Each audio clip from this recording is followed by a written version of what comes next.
자, 여러분.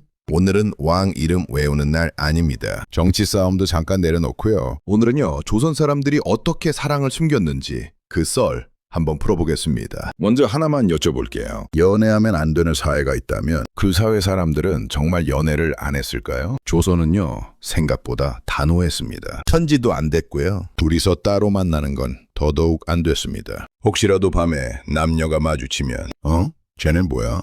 이 소문이 먼저 돌기 일쑤였고요. 소문이 나기 시작하면 그 다음은 거의 정해진 수순처럼 처벌로 이어졌습니다. 지금 기준으로 보면 이렇게 말하기 쉽죠. 그럼 그냥 안 만나면 되잖아. 그런데 문제는 여기서부터입니다. 조선은 연애를 막았지 사람 마음이 움직이는 순간까지 완벽하게 막지는 못했습니다. 때는 18세기 후반. 정조가 왕으로 있던 시기였습니다. 법으로는 분명히 정해져 있었죠. 남녀가 사사로이 어울리면 풍기문란. 특히 혼인이 정해지지 않은 상태에서의 만남은 관청에서 그냥 넘어가지 않는 문제였습니다. 그러다 보니 조선에서 연애란 설렘이 아니라 사건이 됩니다. 누군가를 좋아하는 순간 그건 감정이 아니라 이걸 감당할 수 있겠느냐는 선택이 되어버렸습니다. 그런데요, 장이 서는 날만 되면 마음이 괜히 들뜨고 우물가에 사람들이 몰리는 날이면 시선이 자꾸 가고 혼례 날짜가 다가올수록 마음은 오히려 더 복잡해집니다. 호텔?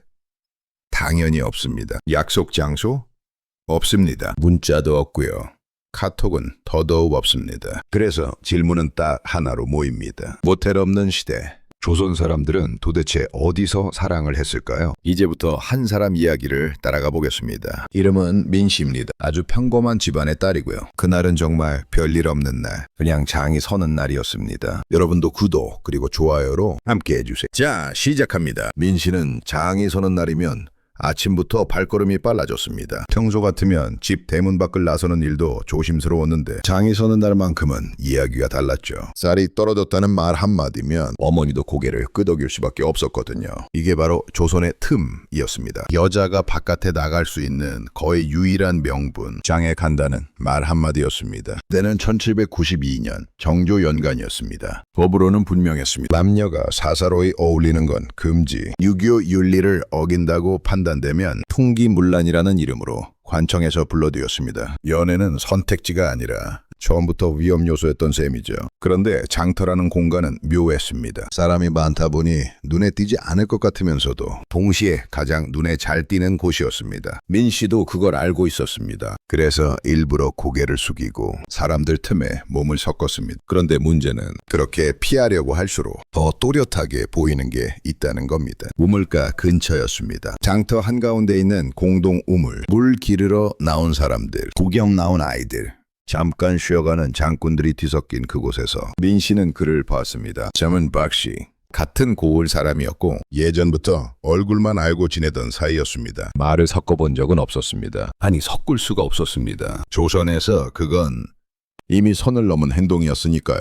그런데 그날은 달랐습니다. 박씨가 물동이를 내려놓는 순간 민씨와 시선이 딱 마주쳤습니다. 아주 잠깐이었지만 둘 다 고개를 너무 늦게 돌려버렸습니다. 여기서 첫 번째 선택이 나옵니다. 민씨는 고개를 더 숙일 수도 있었고 아예 등을 돌릴 수도 있었습니다. 그게 안전한 선택이었죠. 그런데 민씨는 그러지 않았습니다. 그냥 딱 한 번 더 봤습니다. 말은 없었습니다. 웃지도 않았습니다. 그런데 그 한 번의 시선 때문에 그날 장은 더 길게 느껴졌고 집으로 돌아가는 길은 괜히 더 빨라졌습니다. 아무 일도 일어나지 않은 것 같지만 사실은 이미 일이 벌어졌습니다. 조선에서 연애는 손을 잡는 순간이 아니라 서로를 알아본 순간부터 시작됐기 때문입니다. 그리고 민씨는 그날 밤 괜히 창밖 소리에 귀를 기울이게 됩니다. 다음 장날이 언제인지 굳이 세어보게 됩니다. 아무도 눈치채지 못했지만 이제 민씨는 장이 서는 날을 그냥 넘길 수 없게 되었습니다. 그래서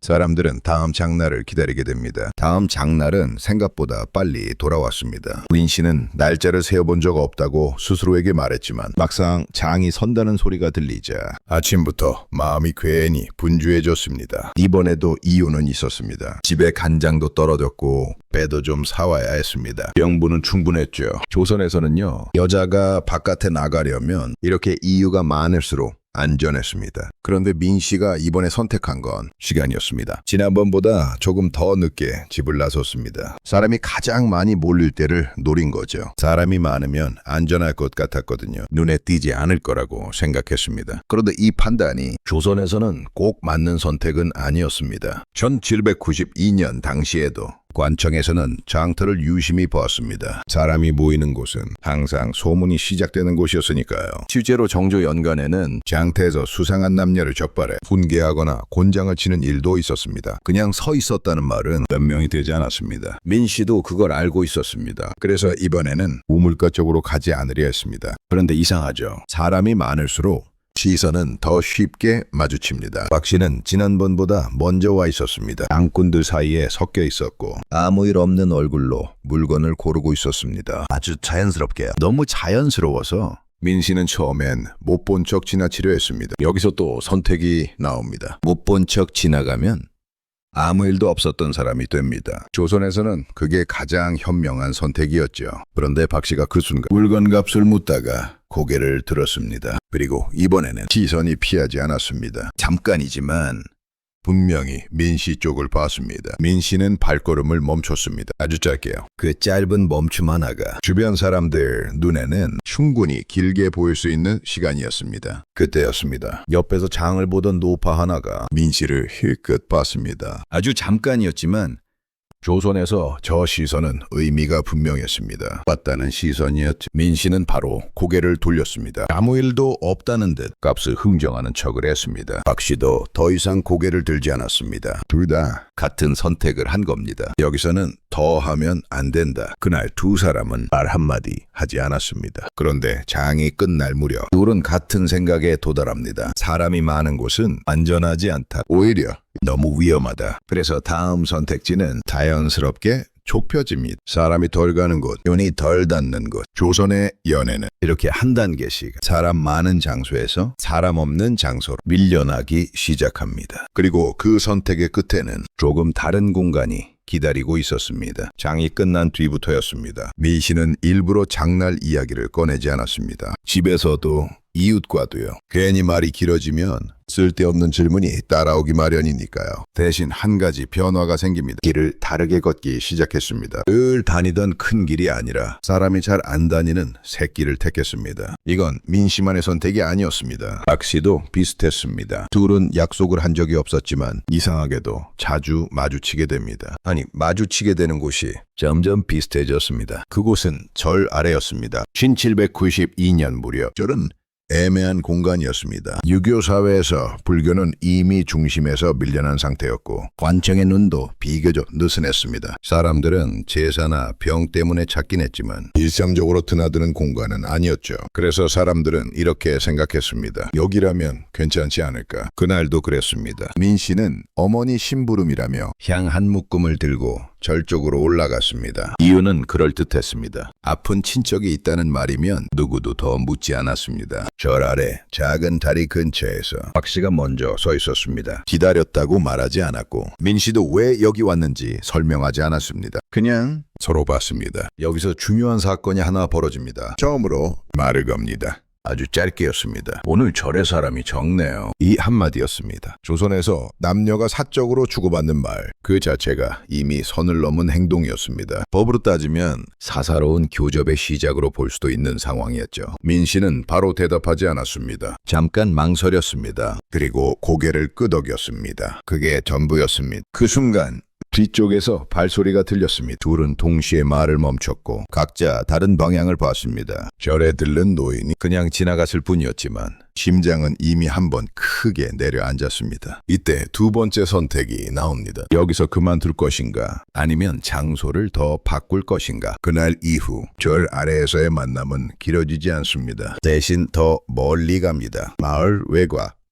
무덤이 모여있는 언덕 쪽입니다. 사람들이 꺼리는 곳이었고 아이들도 잘 오지 않는 곳이었습니다. 죽은 사람보다 산 사람 눈이 더 무서웠던 시대였으니까요. 그곳에서 두 사람은 조금 더 오래 서 있을 수 있었습니다. 말도 몇 마디 더 나왔습니다. 하지만 동시에 들키면 변명의 여지가 없다는 걸 둘 다 알고 있었습니다. 그리고 결국 결정적인 사건이 터집니다. 무덤 아래에서 누군가가 멀리서 둘을 바라보고 있던 겁니다. 누군지 확실하지 않았습니다. 하지만 조선에서는 확실하지 않아도 충분했습니다. 그날 이후 민 씨는 그 길로 다시는 그 무덤 쪽으로 가지 않습니다. 박 씨도 마찬가지였습니다. 사람들이 피하는 곳도 완벽한 안전지대는 아니라는 걸 그날 확실히 알게 됐기 때문입니다. 그래서 선택지는 또 한 번 바뀝니다. 이번엔 장소가 아니라 시간이 움직이기 시작합니다. 무덤 쪽 길을 끊고 나서부터 민 씨는 낮에 밖으로 나가는 횟수가 눈에 띄게 줄었습니다. 장이 서는 날에도 우물가 근처는 아예 가지 않았습니다. 사람들이 피하는 곳마저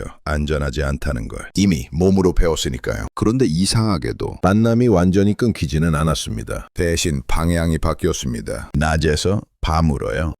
1793년 초겨울이었습니다. 해가 짧아지면서 마을 풍경도 빠르게 바뀌던 시기였죠. 해만 지면 낮에 그렇게 붐비던 길도 사람이 뚝 끊겼습니다. 민 씨가 처음 밤길을 선택한 건 아주 사소한 이유였습니다. 이웃집에 물건을 전해주고 돌아오는 길, 해가 생각보다 빨리 져버린 겁니다. 서두르다 보니 평소 잘 다니지 않던 골목으로 들어섰고 거기서 박 씨를 마주칩니다. 우연이라고 하기엔 둘 다 멈추는 타이밍이 너무 비슷했습니다. 밤은 낮과 달랐습니다. 사람이 없으니 시선도 없었고 등불 몇 개만 켜진 골목은 소리마저 줄어든 느낌이었습니다. 그 조용함이 오히려 둘을 오래 붙잡았습니다. 여기서 사건이 하나 벌어집니다. 이번에는 시선도 말도 아닙니다. 같은 방향으로 걷는 선택이었습니다. 누가 먼저 가자고 말하지 않았습니다. 그냥 박 씨가 한 발 먼저 움직였고 민 씨가 그 뒤를 따랐습니다. 둘 사이 거리는 칼 하나 들어갈 정도였고 그게 그날의 한계였습니다. 조선의 법은 밤이라고 봐주지 않았습니다. 정조 연간에도 야간 통행은 늘 문제였습니다. 특히 남녀가 함께 있는 모습이 적발되면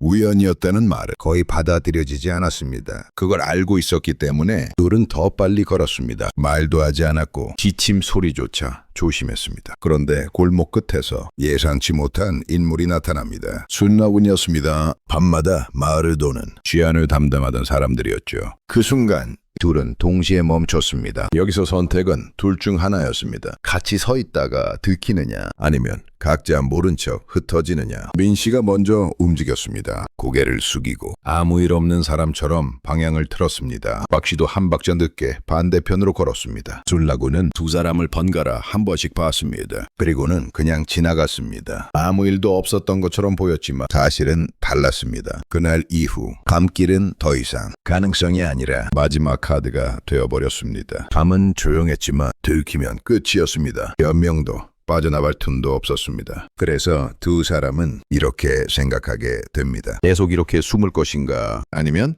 이제는 정해진 길로 밀려갈 것인가. 그리고 이 질문은 곧 본래 이야기로 이어지게 됩니다. 그해 겨울이 끝나갈 즈음이었습니다. 1793년 눈이 녹기도 전에 민 씨 집에 중매 이야기가 먼저 들어왔습니다. 이건 특별한 일이 아니었습니다. 조선에서는 연애보다 혼례가 먼저 움직이는 게 정상적인 순서였으니까요. 아이가 찼다 싶으면 집안 어른들이 먼저 나섰고 당사자는 나중에 통보받는 구조였습니다. 민 씨도 그랬습니다. 형제는 다른 고을 사람, 얼굴은 모릅니다. 다만 집안이 어떻고 부모가 어떤 사람인지 그 정도 설명만 들었습니다. 여기서 중요한 법 하나가 작동합니다. 이미 혼인이 정해진 상태에서 다른 남자를 만나는 것 단순한 풍기문란이 아니었습니다. 이건 정절 문제로 넘어갑니다. 들키면 혼사는 깨지고 민 씨 쪽이 문제를 일으킨 집안이 됩니다. 그래서 선택지가 급격히 줄어듭니다. 밤길도 끝입니다. 골목도 끝입니다. 이제는 마주치는 것 자체가 리스크가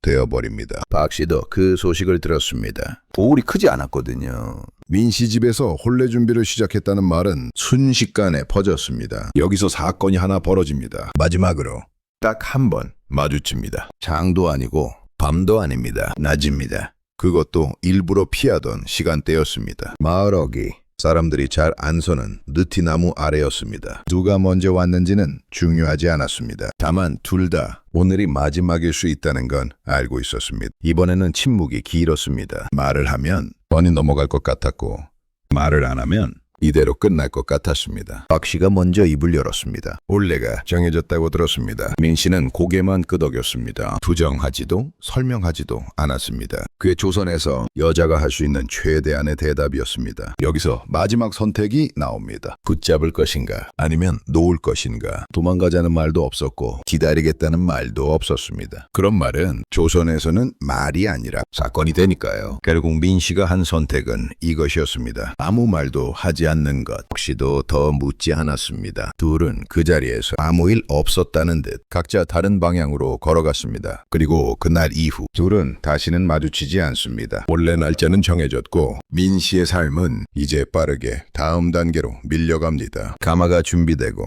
예단이 오가고 집안 분위기도 달라집니다. 연애가 끝났다고 말하지는 않겠습니다. 다만 조선에서는 이 순간부터 연애가 더 이상 선택이 될 수 없게 됩니다. 그리고 그 선택의 끝에는 한 번도 본 적 없는 얼굴이 기다리고 있었습니다. 원래 날은 생각보다 빨리 왔습니다. 1793년 늦봄. 마을 사람들에겐 그냥 평범한 길일이었지만 민 씨에게는 돌아갈 수 없는 하루였습니다. 아침부터 집안은 분주했습니다. 신부는 말이 적어야 한다는 이유로 민 씨는 거의 아무 말도 하지 않았고 대신 옷이 갈아입혀지고 머리가 정리되고 얼굴에 는 붉은 연지가 얹어졌습니다. 그리고 가마에 올랐습니다. 이 순간부터 민 씨의 얼굴은 완전히 가려집니다. 조선의 혼례에서 신부 얼굴은 보여주는 대상이 아니라 마지막까지 숨기는 대상이었기 때문입니다. 가마가 움직이고 북소리와 사람들 웅성거림이 들렸지만 민 씨는 그 안에서 아무것도 볼 수 없었습니다. 이상하게도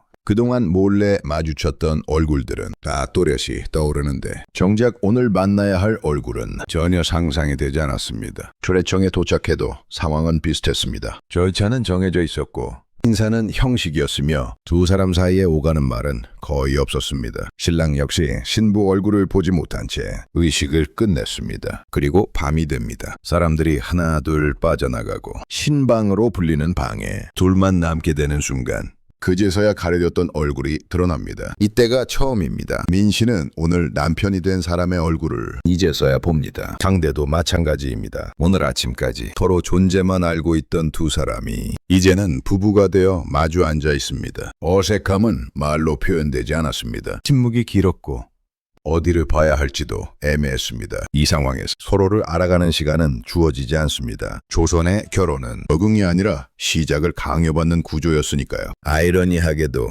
이날 밤은 합법입니다. 그동안 한 번 눈을 마주치는 것조차 문제가 되던 만남은 이제 허락된 관계가 됩니다. 그런데 이상하지 않습니까? 원래 만났을 때는 한 걸음이 그렇게 조심스러웠는데 이날 밤은 설명도 선택지도 없이 그냥 주어집니다. 민 씨는 그날 밤 낯선 얼굴 앞에 앉아 있으면서 낮에 마주쳤던 얼굴들을 다시 떠올릴 수밖에 없었습니다. 그리고 동시에 그 얼굴들을 떠올리는 것조차 이제는 해서는 안 되는 일이 됩니다. 조선에서 연애는 들키면 처벌이었고 때로는 묻지 않아도 의무였습니다. 이렇게 해서 모텔 없는 시대의 연애는 끝나고 모텔 없는 시대의 결혼이 시작됩니다. 그리고 이 선택이 민 씨 인생을 어디로 데려갔는지는 아무도 대신 말해주지 않습니다. 여러분이라면 어땠을까요? 눈 마주치는 것조차 사건이 되던 사회에서 그 한 번의 시선을 끝까지 붙잡을 수 있었을까요? 사람들 눈을 피해 골목을 돌고 밤을 선택하고 마지막엔 아무 말도 하지 않는 선택. 그게 정말 최선이었을까요? 얼굴도 모른 채 시작하는 결혼과 들키면 끝나는 사랑 사이에서 여러분이라면 어떤 쪽을 택했을까요? 조선이라는 시대가 이 선택을 강요했다면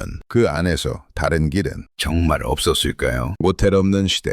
여러분이라면 어디에서 어디까지 사랑했을 것 같으신가요? 지금 여러분은 원하는 사람과 뜨거운 사랑을 하고 계신가요? 오늘 준비한 이야기는 여기까지입니다. 끝까지 들어주셔서 감사드립니다. 구독과 좋아요 역시 감사드립니다.